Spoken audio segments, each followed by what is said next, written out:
तर हे होते गिरीश महाजन एक्सक्लुझिव्ह. एवढ्यावरतीच आजचा दिवस सरला का? तर नव्हे. त्यानंतर भाजपच्या नेत्या पंकजा मुंडे यांच्या हस्ते आज संध्याकाळची न्यूज 18 लोकमतच्या बाप्पांची आरती देखील पार पडलेली होती. यावेळेला पंकजा मुंडे या आवर्जून दाखल झालेल्या होत्या आणि त्यांच्या हस्ते आज आरती करण्यात आलेली होती.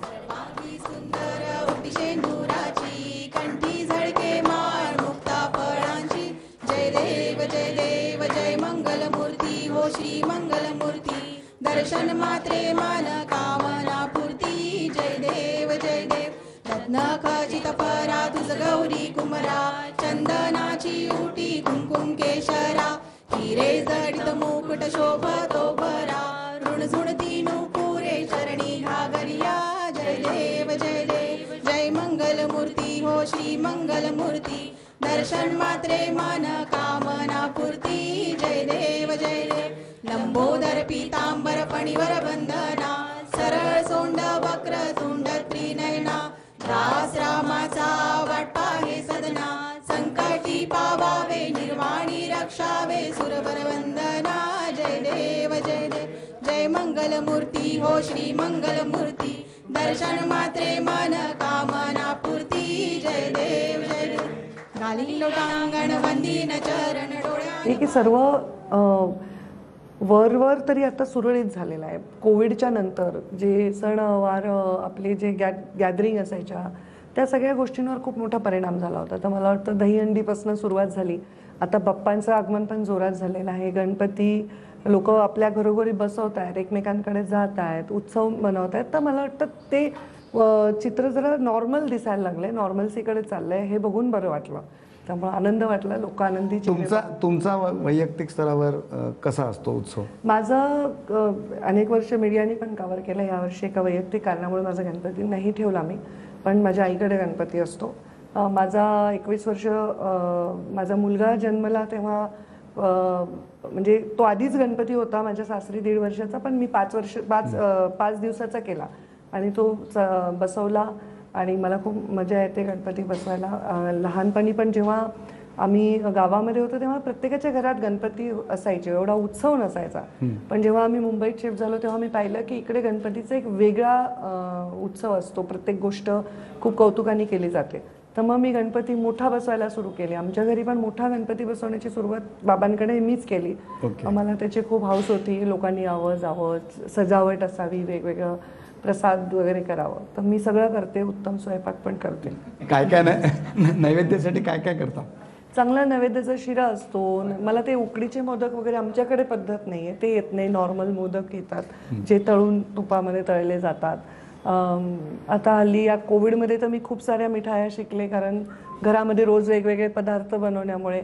तर मी छान वेगवेगळ्या फ्रूट्सचे कलाकंद बनवते किंवा लाडू पण शिकले, पण वळायला जरा येत नाही तेवढे चांगले. पण माझ्या हाताला चव छान येते.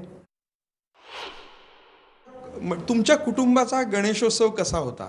म्हणजे महाजनांच्या घरी, तुमच्या घरी, तुम्ही भाऊ बहीण कसे, तुमच्या काय आठवणी आहेत त्यावेळेच्या? तेव्हा कसं असायचं, गणपती हा प्रत्येक घरी बसवलं जायचं. गणेश मूर्ती ही प्रत्येक घरी आणली जायची.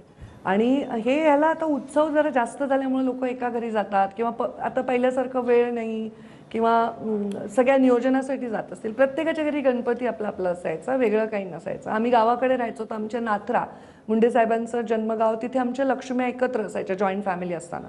मग जेव्हा फॅमिली विभक्त झाली तेव्हा लक्ष्म्या पण वेगवेगळ्या झाल्या. आम्ही मुली असल्यामुळे आमच्याकडे त्या आल्या नाही, कारण ते सूनकडे जात असतात. त्याच्यामुळे आम्ही लक्ष्म्याला मग कधी मामीकडे जेवायला, कधी आणखी कोणाकडे आम्ही जेवायला जायचो सुवासिनी म्हणून. आणि मग ते खूप छान मजा यायची. सगळे मिळून जेवायचो. प्रमोद मामांकडे आम्ही किती वेळा सुवासिनी म्हणून जेवायला जायचो. आणि मग आमच्याबरोबर तो पण मध्येच ताटामधला एखादा घास खाणार. तर आमच्या अगदी घरगुती सिम्पल असे सण असायचे. तेव्हा काही ते नव्हतं की आम्ही पोस्ट केलं बाबा मीडियाला दाखवलं, असं काही नाही. एकदम सिम्पल होतं ते. तुमच्यातली म्हणजे खोडकर भाऊ किंवा खोडकर बहीण कोण होती ज्यावेळी असं एकत्र आलं? मी आणि प्रीतम मध्ये मी खोडकर होते. आणि मग महाजनांमध्ये आणि पूनम आणि मी मध्ये कॉम्पिटिशन. म्हणजे पूनम मला वाटतं माझ्यापेक्षा खोडकर नव्हती, पण ती माझ्यापेक्षा जास्त म्हणजे हे होती, स्ट्रॉंग होती. म्हणजे मी थोडी मुळू होते. आता जरा मी स्ट्रॉंग झाले.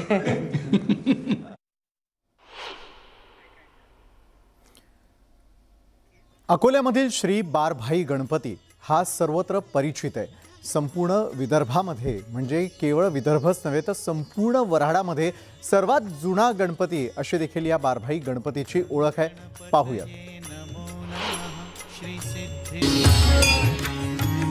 अकोला शहरातल्या पहिल्या गणेशोत्सवात 5 मंडळांची स्थापना झाली होती. त्यावेळी मिरवणुकीत पहिला मान मिळाला होता बारभाई गणपतीला. स्वातंत्र्यपूर्व काळात 12 जातींच्या लोकांनी एकत्र येऊन स्थापन केलेल्या या गणेशोत्सवाचा वारसा आजही कायम आहे.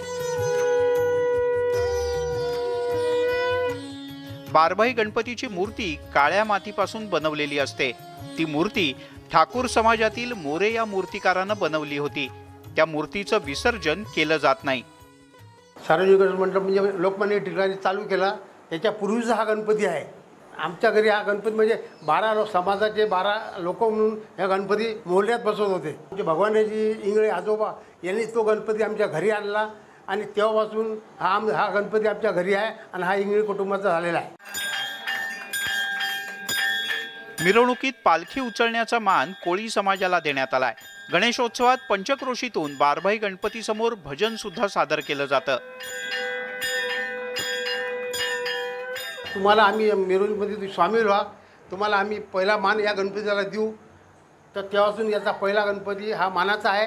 तसेच आमचे भजन मंडळी उमरीचे आहेत.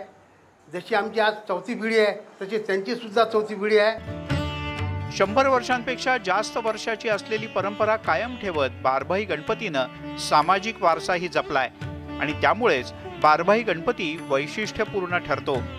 कुंदन जाधव, न्यूज 18 लोकमत, अकोला.